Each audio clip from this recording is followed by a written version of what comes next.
What's up, buds? It is Fly High, and this is my Tango 2. I have got it totally upgraded with the CnC metal gimbals from Pyrodrone.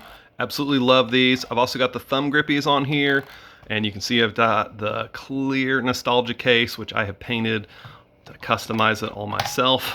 The reason I'm making this video, though, is to let you know that there are more Pyrodrone CnC gimbals coming. They have just shipped me another box, and I'll have them in just a couple of days. So if you would like some of these badass gimbals to take your Tango 2 or your Mambo to the next level, now's your chance to get them on order. Go ahead and drop a pre-order, and I will be shipping them out just as soon as they come in, expecting them this week. Yeah, so you don't have to wait months for me to get more from TBS. They're coming straight from Pyro, and I'm going to hook you guys up. If you need anything at all, please let me know. I got all the Tango 2 things.